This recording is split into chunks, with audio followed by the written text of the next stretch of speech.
su señoría. Buenas tardes a todos los intervinientes. Por querellante, por la madre de la víctima, Luis Mella Valle. Buenas tardes, señoría.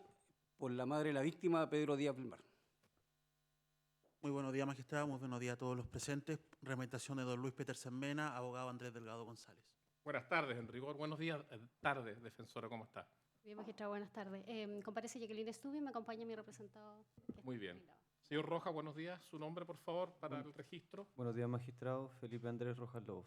Muchas gracias.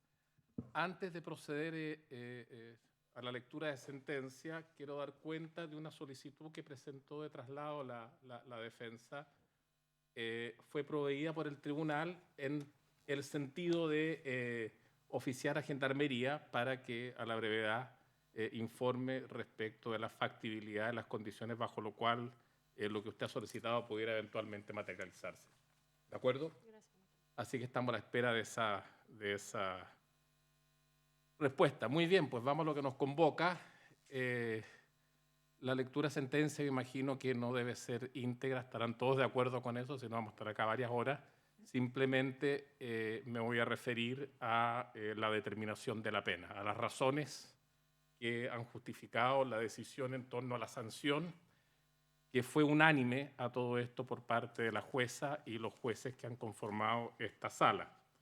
Retomando, recuerdan que el día 11 de abril, si mal no recuerdo, se pronunció el veredicto de condena, en donde al señor Rojas se le condenó como autor de los delitos de violación con homicidio y aborto no consentido del artículo 342, número 1 del Código Penal. Atendido el debate que se verificó en la audiencia de determinación de pena ese día, el tribunal llegó a las siguientes conclusiones. Primero, como primera cuestión es relevante, por así decirlo, rayar la cancha para fijar las cuestiones fundamentales que deben tenerse a la vista.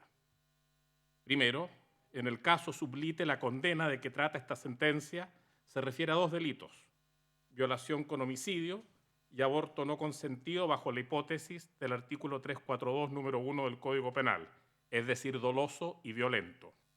Segundo, como se explicó más detenidamente en el motivo 10º del fallo que van a leer eventualmente, al tratarse de delitos con ámbitos de protección claramente diferenciados, libertad sexual y vida independiente en la violación con homicidio y vida dependiente en el aborto, si bien fueron perpetrados en el contexto de una sola acción, normativamente se encuentran en una relación concursal ideal propia y heterogénea, por lo que prima facie su punición está regulada en el artículo 75 del Código Penal, conforme al cual debe imponerse la pena mayor asignada al delito más grave, la que en este caso, al tenor del artículo 372 bis del Código Penal, corresponde a la de presidio perpetuo calificado asociada al delito de violación con homicidio. Excúsenme. Tercero, que en la especie no se ha controvertido la concurrencia de las siguientes circunstancias modificatorias de responsabilidad penal. Agravante del artículo 12, número 1 del Código Penal, no se ha controvertido para los efectos de este debate. Y las atenuantes de los artículos 11, número 9 y 6 del citado cuerpo legal. La justificación de la alevosía y la colaboración sustancial han sido ya desarrolladas en los motivos 14º y 10º, al tiempo que la irreprochable conducta anterior fue establecida en la audiencia del artículo 343 del Código Procesal Penal mediante la incorporación del extracto de filiación del acusado, el cual no registra anotaciones. Perdón, ¿pueden cerrar ahí que hay un ruido? Cuarto, no se ha controvertido que tratándose de la sanción por el delito de violación con homicidio, ya sea que se aplique la regla de la acumulación jurídica del artículo 75 o la de la acumulación aritmética del 74, ambas del Código Penal, la norma que gobierna la determinación judicial de la pena es la del artículo 66 del Código Penal, pues está en presencia de una pena compuesta de dos indivisibles, presidio perpetuo a presidio perpetuo calificado. Quinto, tampoco se controvirtió en la audiencia de determinación de pena que, concurriendo agravantes, 1, y atenuantes, 2, debe aplicarse la regla del inciso final del artículo 66 del Código Penal, conforme al cual, si concurrieren atenuantes y agravantes, las compensará racionalmente el tribunal para la aplicación de la pena, graduando el valor de unas y otras. Segundo, establecido el marco de la discusión, las pretensiones de las partes han girado esencialmente acerca de cómo efectuar esa compensación racional de circunstancias atenuantes y agravantes, planteando la defensa de que debe hacerse de manera aritmética, al tiempo que los acusadores sostienen que debe efectuarse una ponderación a partir del peso específico de ellas. Al efecto, la defensa sostiene que al haber más atenuantes que agravantes, no puede el tribunal aplicar la pena más severa, presidio perpetuo calificado, solicitando la aplicación del presidio perpetuo simple o bien 20 años de presidio mayor en su grado máximo. A su turno, los acusadores sostienen que esa consideración meramente cuantitativa debe ceder ante el peso o valor que se otorgue a las circunstancias modificatorias, solicitando el presidio perpetuo calificado, y tanto la defensa como los acusadores reconducen sus pretensiones a la norma de determinación punitiva del artículo 75 del Código Penal. 3. Es efectivo y usualmente los tribunales tienden a efectuar compensaciones más bien aritméticas de las circunstancias modificatorias de responsabilidad penal, lo que constituye por lo general un ejercicio en base a consideraciones abstractas asociadas a la determinación de la pena. Y desde luego, qué duda cabe que en la mayoría de los casos ese ejercicio, sin mayores dificultades, se aviene con los hechos y circunstancias objeto de enjuiciamiento. Sin embargo, esa evidente constatación no excluye que el tribunal, habiendo agravantes y atenuantes, bajo ciertas circunstancias pueda prescindir de esa consideración meramente aritmética y, por el contrario, efectuar una ponderación del peso específico de las circunstancias modificatorias concurrentes en cada caso. En efecto, que la compensación sea racional significa que no consiste solo en una operación de suma y resta de circunstancias. Se cita aquí a Sergio Politov y Luis Ortiz Quiroga. En igual sentido, Couso plantea que hay acuerdo en la doctrina en que la compensación racional de las circunstancias atenuantes y agravantes concurrentes no consiste en un proceso de subtracción aritmética. Por ejemplo, estar 3 atenuantes menos 2 agravantes para dejar como remanentes una sola atenuante, sino de ponderación cualitativa. En definitiva, y sin perjuicio de que en principio sea más frecuente que las atenuantes tengan un mayor impacto que las agravantes en el contexto de la compensación racional, lo que puede resultar correcto en la mayoría de los casos, ello no impide a priori que en determinados casos se configure una situación inversa. Y este es uno de esos casos. Lo relevante es que el tribunal en tales casos asuma la carga argumentativa para justificar una decisión en tal sentido. Lo que debe evitarse por completo es un uso discrecional de tal facultad, pues de lo que se trata es precisamente de que el tribunal, con conocimiento y conjugación de todos los elementos, decide, individualizándolo para el caso concreto, la pena a aplicar tanto en calidad como en cantidad. Esta es una cita del profesor Juan Bustos Ramírez. 4. Tratándose de este caso concreto, el tribunal ha considerado que los acusadores tienen razón en orden a que mediante una compensación racional lo que corresponde es aplicar la pena de presidio perpetuo calificado conforme al artículo 75 del Código Penal, es decir, la pena mayor correspondiente al delito más grave, que es el de violación con homicidio. Ello supone que el peso específico del agravante de la alevosía, que ha sido acogida por el tribunal, ha estado en condiciones de neutralizar el peso específico de las atenuantes de los números 6 y 9 del Código Penal. Por de pronto, ese ejercicio no resulta en absoluto complejo tratándose de la entidad de la alevosía frente a la irreprochable conducta anterior, pues esta última, en rigor, en este caso, constituye un atenuante pro forma y que por ende no tiene mayor densidad ni peso específico. Se trata de la simple constatación formal de que una persona de 29 años, como el acusado, no ha sido condenada con anterioridad a los hechos que motivan este juicio, lo que cualitativa y estadísticamente nada tiene de extraordinario. La verdadera cuestión que ha debido ponderar el tribunal al tenor del inciso final del artículo 66 del Código Penal es el peso específico o la entidad de la alevosía frente a la colaboración sustancial que ha sido reconocida en esta sentencia. No es el caso aquí reiterar todas las consideraciones referidas a la alevosía que ya se expusieron latamente en el motivo 14, las que se tienen por reproducidas, las van a ver. Sin embargo, resulta relevante efectuar algunos alcances que refuerzan su entidad.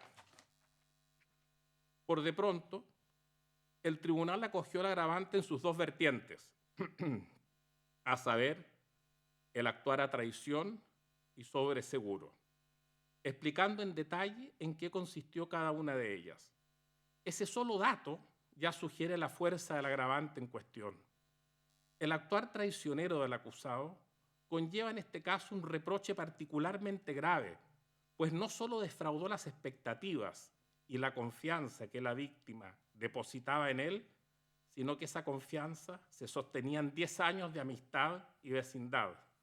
El acusado violó, mató y enterró a pocos metros de su casa a su amiga, su vecina, con quien a diario conversaba y compartía.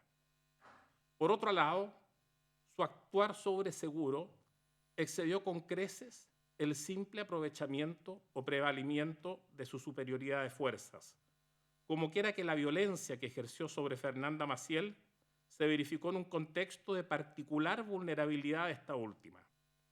Todas y todos en el juicio pudimos oír a los peritos Cornejo y Bustos explicar las particulares condiciones que afectan a una mujer embarazada, colocándola en una situación objetivamente de menor capacidad para defenderse y reaccionar, particularmente frente a una agresión tan brutal como la que padeció.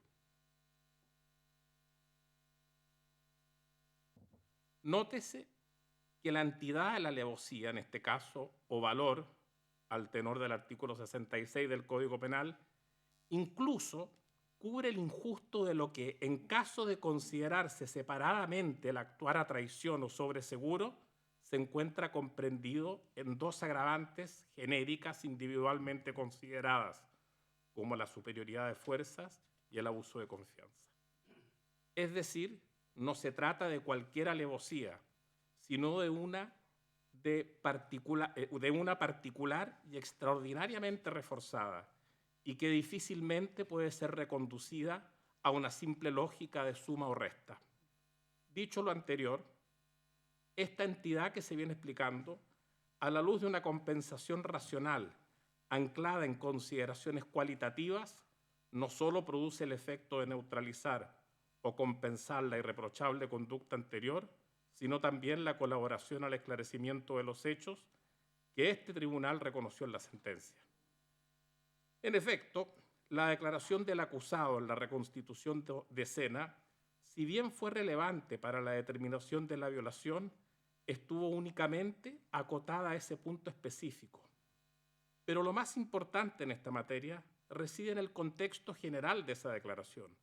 Se trató de una declaración errática y acomodaticia, según se explica en el motivo 10, en la cual incluso el acusado no explica ni reconoce la forma en que mató a la víctima, sugiriendo ambiguamente que pudo estar muerta al momento de penetrarla.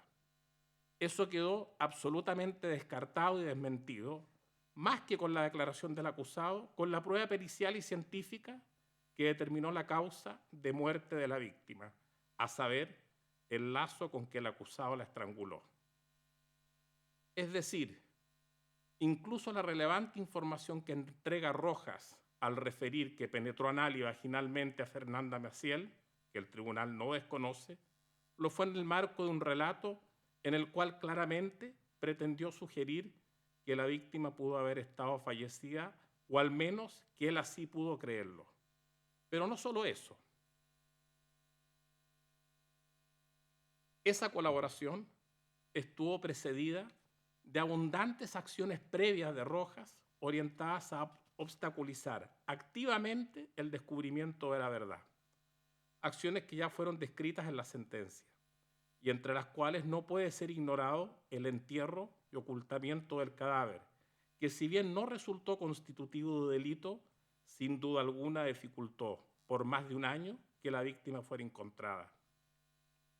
Incluso más, el hallazgo del cuerpo de Fernanda Maciel ni siquiera se produce con ocasión de información proporcionada por Felipe Rojas a la persecución penal estatal, sino por el contrario, debido al relato que la testigo N refirió a la policía. Suponer que hubo en ello una colaboración del acusado vía interpósita persona no tiene ningún sustento, pues ni siquiera él mismo lo dijo, como quiera que en el juicio guardó silencio. En suma, ¿hubo colaboración? Sí, pero fue acotada y realizada en un contexto general de absoluta falta de colaboración, antes y después de la reconstitución de escena. Adicionalmente, la atenuante en cuestión a todas luces no tuvo ningún impacto, no solo en el homicidio, sino tampoco en el aborto. Aborto perpetrado con singular violencia y en el contexto de un delito gravísimo, como lo es la violación con homicidio. En tales condiciones, estos jueces consideran que ponderando y compensando racionalmente las circunstancias modificatorias de responsabilidad penal concurrentes, la alevosía es en este caso concreto portadora de un peso específico de tal entidad que neutraliza el efecto o impacto de las atenuantes, debiendo por tanto considerarse que en última instancia no hay circunstancias modificatorias que incidan en la determinación de la pena. Con ello, no resta atenuante alguna susceptible de ser calificada conforme al artículo 68 bis del Código Penal, con lo cual la pena a imponer al tenor de la regla de punición del artículo 75 no puede sino ser la de perpetuo calificado, presidio perpetuo calificado.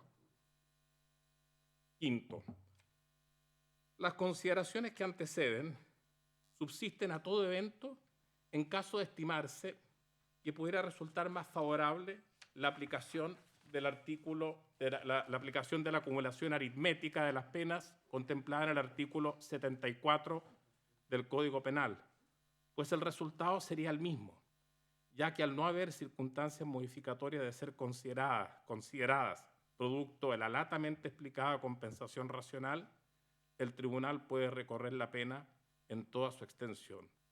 Y en ese escenario, la extensión del mal causado a todo evento nos llevaría a la imposición igualmente de la pena de presidio perpetuo calificado. En efecto, al tenor del artículo 69 del Código Penal, qué duda cabe que las consecuencias y males provocados por los delitos de que trata esta sentencia han sido de la máxima gravedad. A lo ya dicho, no podemos dejar de considerar la angustia y dolor que en la familia de la víctima produjo el transcurso de casi 2 años sin conocer el paradero de Fernanda Maciel, cuyo cuerpo, producto del obrar del acusado, permaneció enterrado y oculto a cortísima distancia de su domicilio.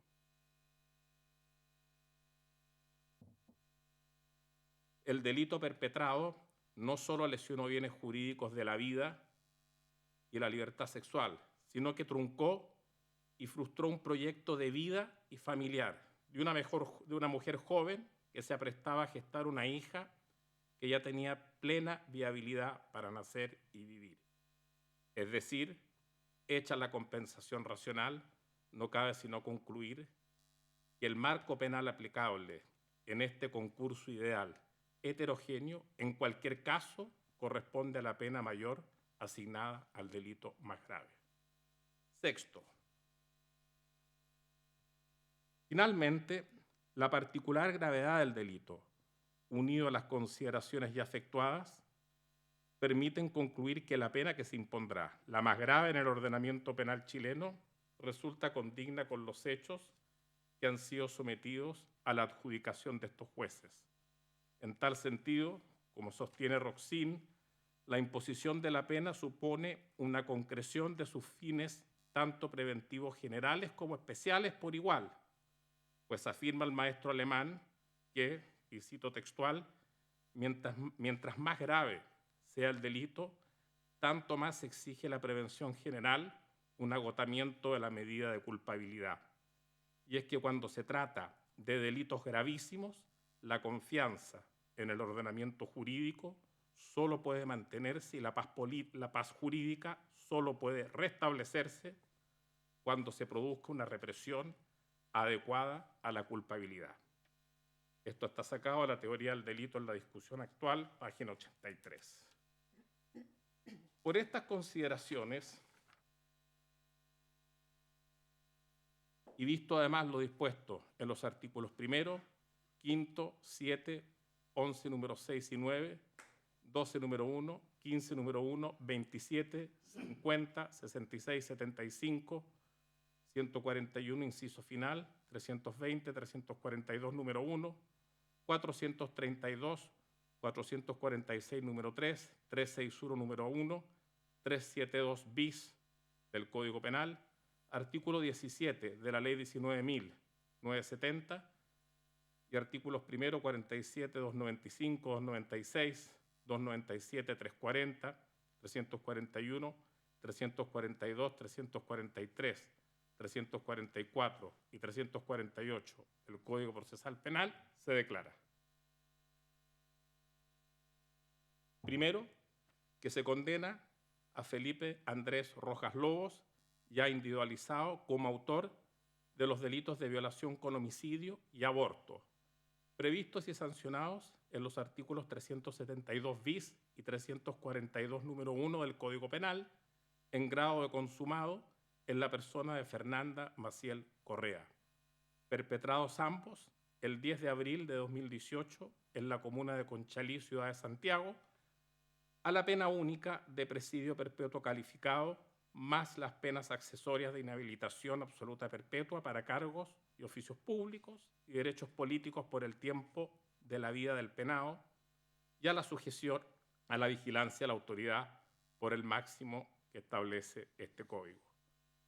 2. Asimismo, se dispone el registro de la huella genética del acusado conforme lo dispone el artículo 17 de la Ley 19.970.